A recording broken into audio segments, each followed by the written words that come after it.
watch before deleted. "Curious if I'm not wearing anything underneath," she whispered.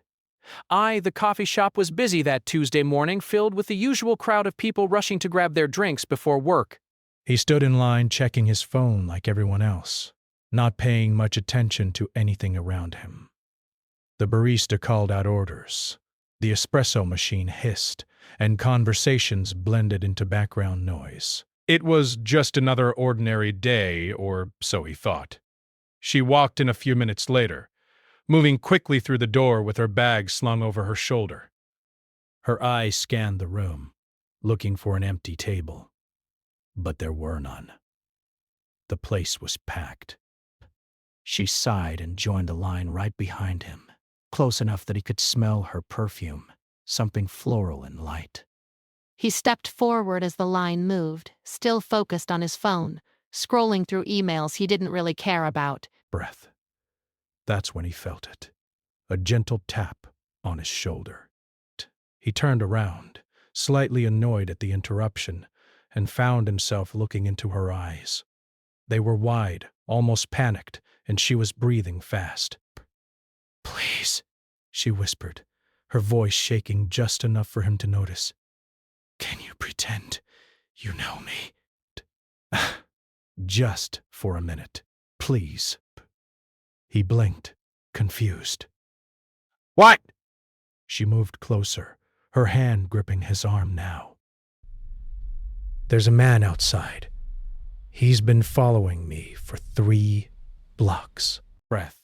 I tried to lose him, but he's still there. Please, just act like we're friends. Talk to me. Anything." His heart started beating faster. He glanced toward the window and saw a figure standing on the sidewalk looking directly into the coffee shop. The man was tall, wearing a dark jacket, and his eyes were locked on them. Or more specifically, on her. Bration. Something in his gut told him she wasn't making this up. The fear in her voice was real. He made a split-second decision. "Hey," he said, louder than necessary, forcing a smile onto his face. "Sorry I'm late."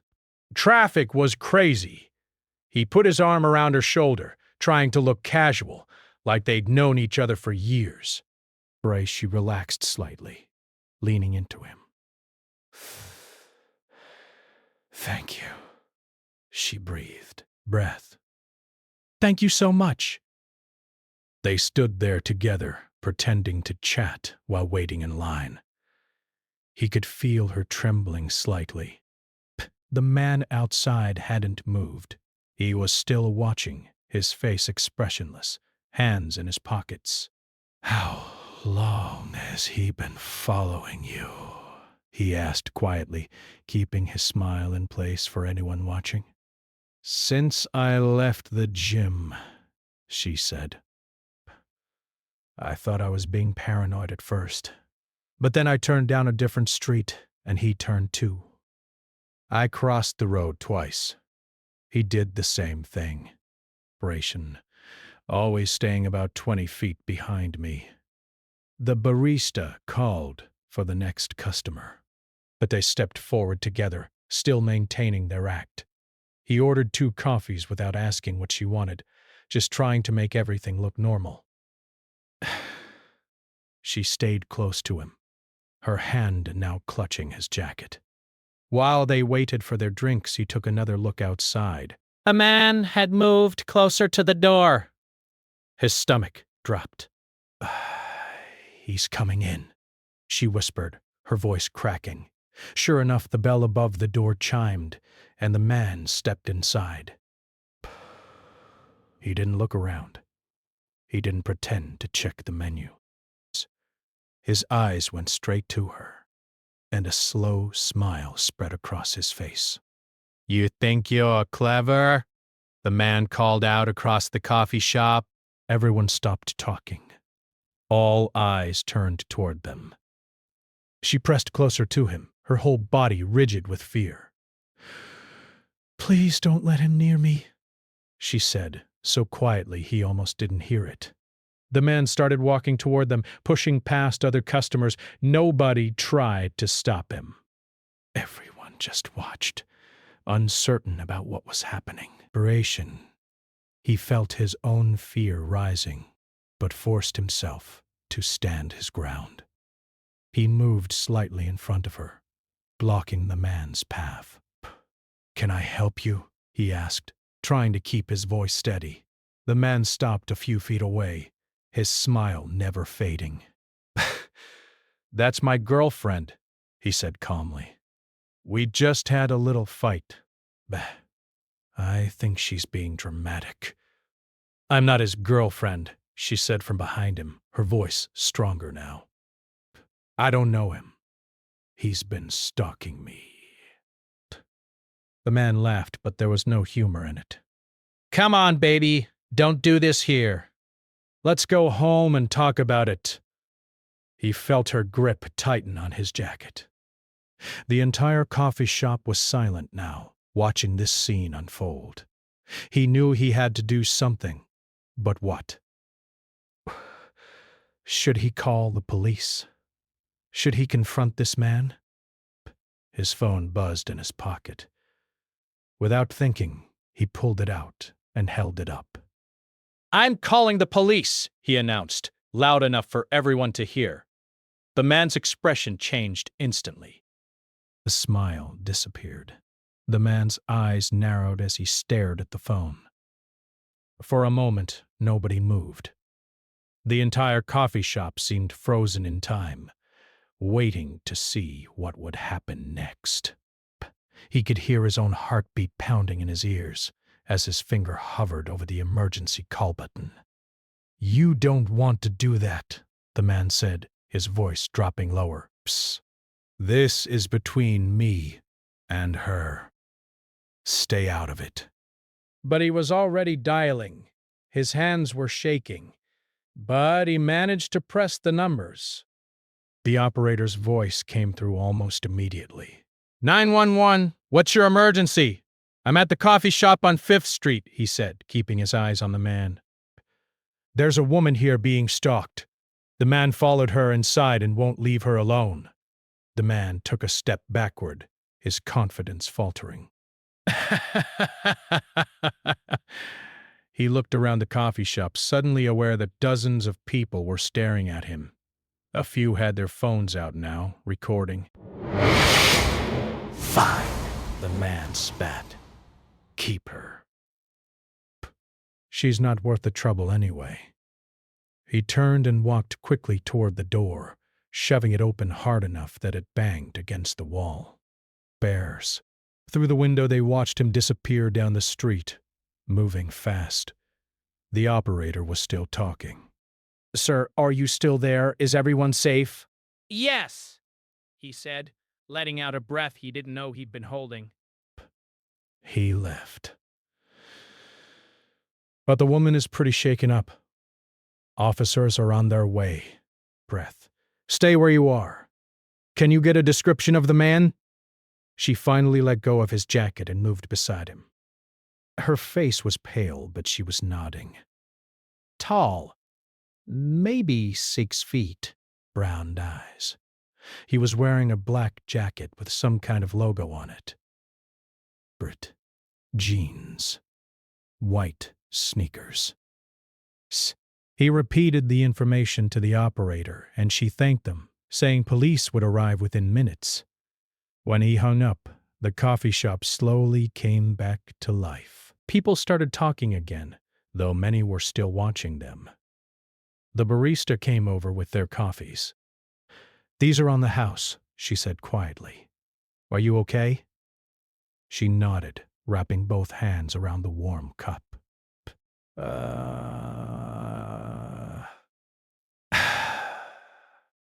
Thank you. I didn't know what else to do. But I was so scared." He guided her to a table that had just opened up near the back, away from the windows. They sat down, and for a moment, neither of them spoke. He could see her hands trembling as she lifted the coffee to her lips. "I'm sorry I dragged you into this," she said finally. I just saw you standing there and thought maybe if he saw me with someone he'd back off. Don't apologize, he said. I'm glad you asked for help. Who knows what might have happened if you'd left alone? She closed her eyes and took a shaky breath. I've never been so terrified in my life. The way he kept following me, matching every turn I made. Desperation. I kept telling myself I was overreacting, but deep down, I knew something was wrong. 2 police officers arrived about 5 minutes later. They took statements from both of them and from several other customers who had witnessed the confrontation. She described how the man had first appeared behind her as she left the gym, how he'd followed her through multiple streets, and how his behavior had become more aggressive when she tried to lose him. Has this happened before? One officer asked. Have you seen this man around your neighborhood or workplace? She shook her head. Never. Psst. I've never seen him in my life before today. That's what makes it so scary. He just appeared out of nowhere and decided to follow me. The officers exchanged a look. We'll patrol the area and check security footage from nearby businesses, one said.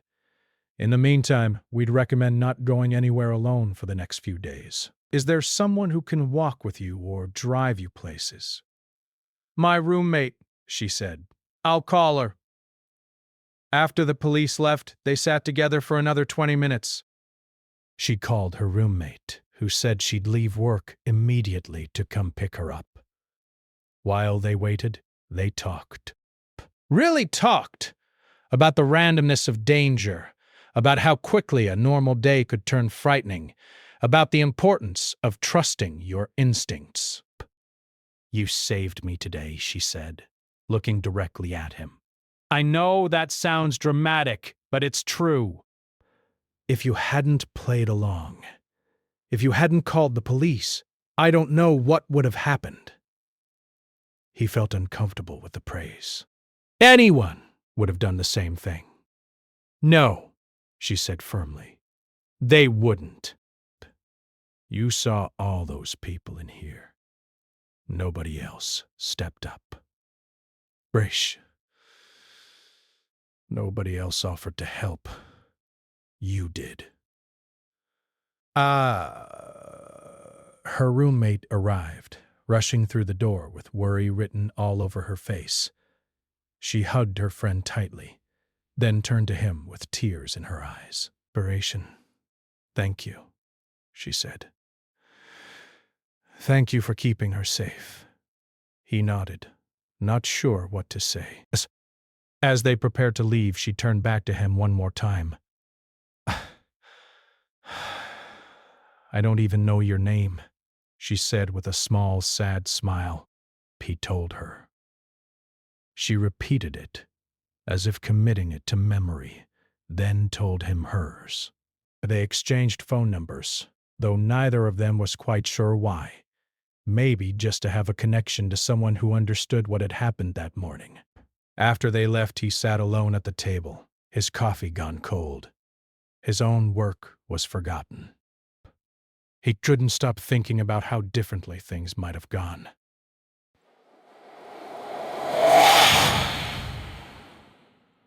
Every time he closed his eyes, he saw that man's face, that cold smile, those calculating eyes. He kept wondering what would have happened if she hadn't come into the coffee shop. What if she'd kept walking? What if she'd ended up somewhere more isolated? Brings up. The next morning, his phone buzzed with a text message. It was from her. Just wanted to let you know I'm okay. Police found the guy on security footage from 3 other locations. But turns out he's done this before. They're looking for him now. Breath. Thank you again for yesterday. He stared at the message for a long time. 3 other locations. That meant there had been other women. Bus. Other victims. His stomach turned at the thought. He texted back, Glad you're safe. Let me know if you need anything. Over the next few days, they exchanged occasional messages. She told him the police had identified the man and were actively searching for him. He had a history of harassment and stalking, though he'd never been caught in the act before. The security footage from the coffee shop, combined with her testimony and the statements from witnesses, had given them enough evidence to issue a warrant for his arrest. A week later, she called him. Not a text this time, but an actual phone call. They caught him, she said, and he could hear the relief in her voice. He's in custody. They found him trying to follow another woman near the university campus. Someone recognized him from the description the police had circulated. That's great news, he said, genuinely relieved. How are you holding up? There was a pause. Honestly, I'm still scared. I keep looking over my shoulder everywhere I go. I'm afraid to go to the gym alone. I'm afraid to walk anywhere by myself. It's like he took away my sense of safety. He understood. Even though he hadn't been the direct target, he found himself more aware of his surroundings now, more alert to people around him. Would you want to grab coffee sometime? He asked, surprising himself. Somewhere public, obviously. Maybe it would help to talk to someone who was there. She agreed immediately. They met 2 days later at a different coffee shop, one with big windows and plenty of people. She looked better than she had that morning, though he could still see the wariness in her eyes as she scanned the room before sitting down. They talked for hours, not just about what had happened, but about everything. Their jobs, their families, their lives. She worked as a graphic designer for a small marketing company. He was an accountant, which she joked was the most stable, reliable profession someone could have. They laughed about how they'd met under the worst possible circumstances, yet here they were, actually enjoying each other's company. My therapist says I should be grateful, she said at one point. She says it could have been so much worse, and I should focus on the positive outcome. And I am grateful, but I'm also angry. I'm angry that I have to be afraid. I'm angry that women have to worry about things like this every single day. He nodded. He'd been thinking about that a lot lately. How many women had similar experiences? How many had stories they'd never told?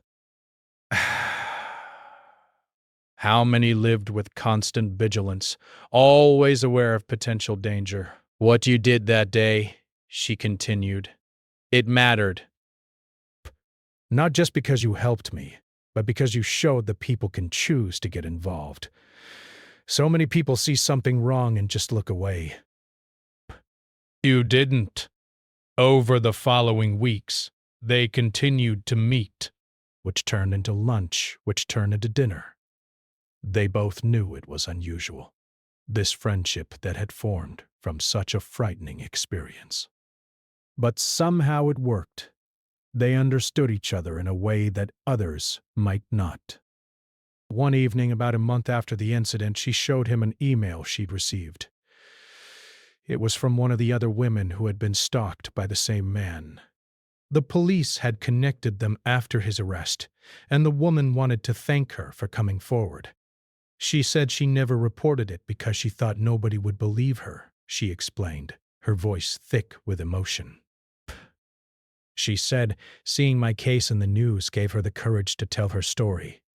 Now there are 4 other women who've come forward. 4. He felt a mix of emotions. Pride that she'd been brave enough to report it. Anger that so many women had been targeted. Relief that the man was locked up and couldn't hurt anyone else. You're making a real difference, he said. She shook her head. We're making a difference. If you hadn't been there that day, none of this would have happened. I would have been just another unreported case. Another woman too scared to say anything. The trial date was set for 3 months later. Breaths. She was nervous about testifying, about having to face the man again, even in a courtroom. As the trial date approached, he noticed the change in her. Oh, she became quieter, more withdrawn. The confidence she'd been rebuilding seemed to crack a little more each day. He tried to be supportive, checking in regularly, making sure she knew she wasn't alone. "I don't know if I can do this," she admitted one night over dinner. They'd become close friends by now, meeting regularly, talking about everything. I have to stand up there and tell the whole story, while he sits there staring at me, bare. What if I freeze? What if I can't get the words out? "You're stronger than you think," he said. "Look at everything you've already done. You trusted your instincts that day. You asked for help when you needed it. You reported it to the police. You've already been so brave. But what if it's not enough? But what if it's not enough? What if the jury doesn't believe me? What if he gets away with it?" He reached across the table and took her hand. "Then we deal with that if it happens. But you're not going through this alone. I'll be there. Your roommate will be there. All those other women who came forward will be there. You have an entire support system behind you." The night before the trial, she called him late. He could tell she'd been crying. "I'm sorry to bother you," she said. "I just needed to hear a friendly voice." "You're not bothering me," he assured her. "Talk to me. What's going on?" "I'm scared," she whispered. "I'm scared of seeing him again. I'm scared of reliving that day. I'm scared that somehow this will all go wrong and he'll come after me again." They talked for over an hour. He reminded her of her strength, of her courage, of the fact that she'd already survived the worst part. The trial was just about making sure justice was served. The next morning, he met her at the courthouse. She looked pale but determined, dressed professionally, her hair pulled back. Her roommate was with her, along with a victim's advocate the prosecutor's office had assigned to her case. "You've got this," he said, giving her a reassuring smile. She nodded, taking a deep breath. He glances around in despair. It means everything. The trial lasted 3 days. He sat in the courtroom gallery for every minute, watching as she testified, as the other victims testified, as the prosecutor laid out the case piece by piece. The defense attorney tried to paint the man as confused, as someone who'd misread social cues, as someone who meant no harm. But the evidence was overwhelming. Security footage from multiple locations, witness statements from the coffee shop. Testimony from multiple victims describing nearly identical behavior patterns. The picture it painted was clear. This was a predator who deliberately targeted women, who followed them, frightened them, and had escalated his behavior over time. When she took the stand, he watched her hands shake as she swore to tell the truth. But once she started talking, her voice grew stronger. She described every detail of that morning, from the moment she noticed someone behind her to the terror she felt as the man followed her block after block. "I thought I was going to die," she said at one point. "I genuinely believed that if I didn't get somewhere public, somewhere safe, something terrible was going to happen to me." The defense attorney tried to rattle her during cross-examination, suggesting she'd overreacted, that she'd misinterpreted innocent behavior, but she held firm. There was nothing innocent about it, she said clearly. He followed me for 3 blocks, matching every turn I made. When I crossed the street twice to test whether he was really following me, he did the same. That's not innocent. That's predatory behavior. He was called to testify as well, describing what he'd witnessed in the coffee shop, the fear in her voice when she'd asked for help, the man's aggressive behavior when confronted. Several other coffee shop customers testified too, all corroborating the same story. On the 3rd day, the jury deliberated for less than 4 hours before returning with a verdict: guilty on all counts. Stalking, harassment, attempted assault. The man would face significant prison time, and upon release would be required to register and stay away from all his victims. When the verdict was read, she burst into tears. Her roommate hugged her tightly, and the victim's advocate placed a comforting hand on her shoulder. He stayed in his seat, giving her space to process with the people closest to her. But when she looked back at him, he gave her a thumbs up and a smile. Outside the courthouse afterward, reporters had gathered. The case had attracted local media attention because of the multiple victims and the dramatic coffee shop confrontation. Bah! She agreed to give a brief statement. I want other women to know that if something feels wrong, it probably is, she said, her voice steady now. Trust your instincts. Ask for help. Report it. Don't suffer in silence because you're afraid people won't believe you. And to the people who witness these situations, please don't look away. One person's decision to help can save a life.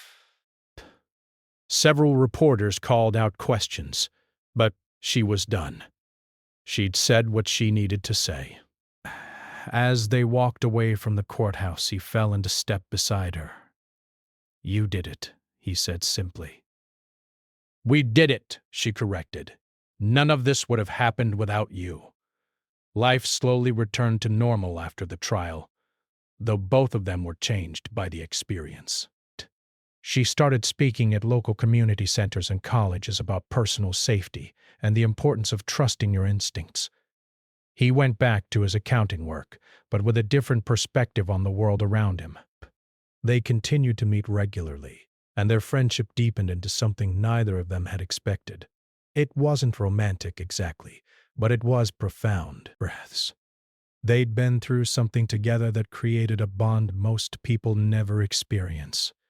They understood each other in ways that were hard to explain to others. About 6 months after the trial, she invited him to attend one of her speaking events. It was at a university, part of a campus safety program. He sat in the back of the auditorium as she told her story to a room full of students. I was lucky, she told them.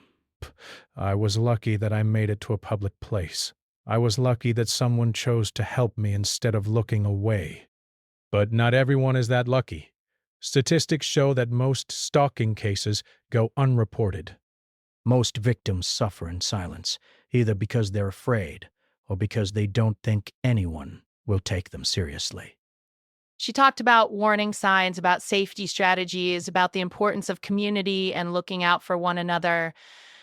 The students listened intently, many of them taking notes.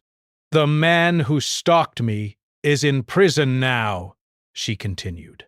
But there are countless others out there, people who see someone vulnerable and decide to take advantage.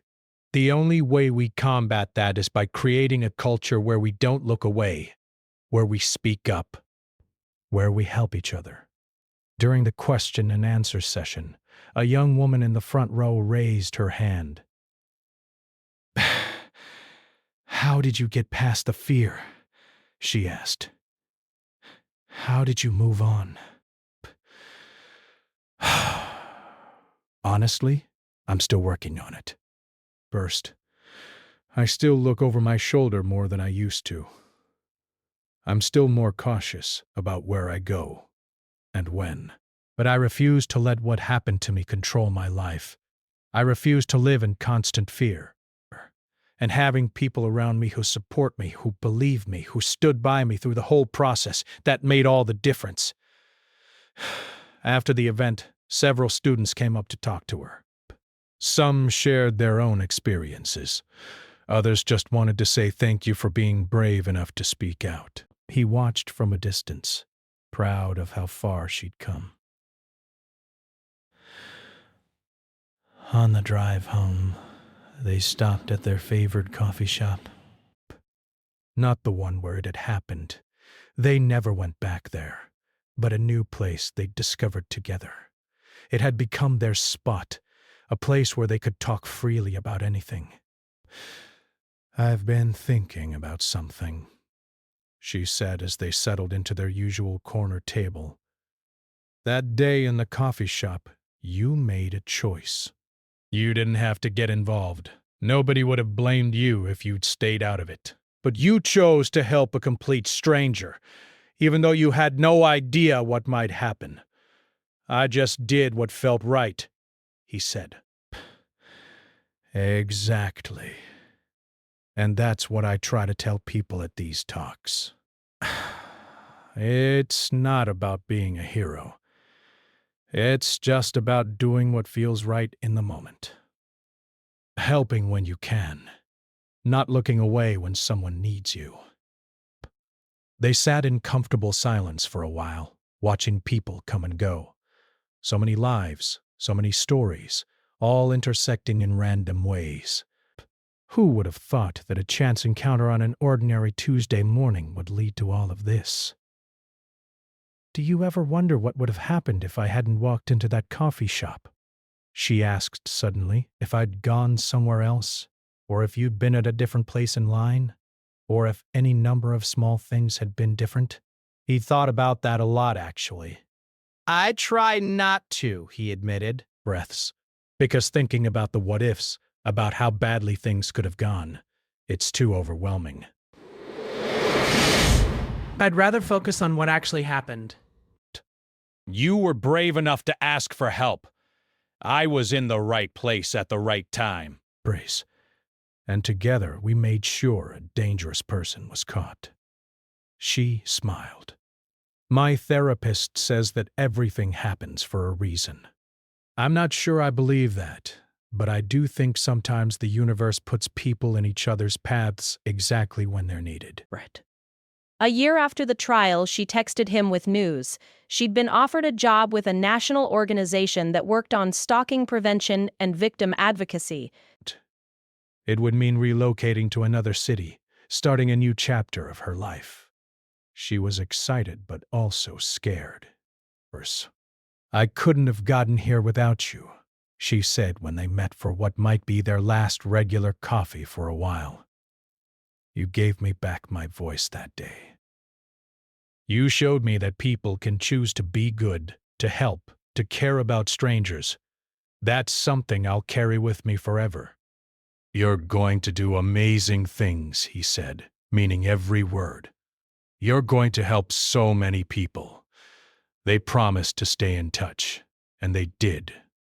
Texts and phone calls, occasional visits when she came back to town. Their friendship remained strong even across the distance because it had been forged in something real, something that mattered. Sometimes he thinks about that Tuesday morning, about how one small decision changed both of their lives. He thinks about the man in prison, about the other women who came forward, about the students who heard her speak and learned to trust their instincts and help others. One moment of choosing to get involved instead of looking away had rippled out in ways neither of them could have predicted. And whenever someone asks him about it, about why he helped that day, his answer is always the same. Because it was the right thing to do. And because any of us could be the person who needs help someday. We're all connected in ways we don't realize until something forces us to see it. That's the truth he carries with him now. That everyday choices matter. That small acts of courage can change lives. That the world becomes a better place, one decision at a time, one person choosing to help another, one stranger refusing to look away.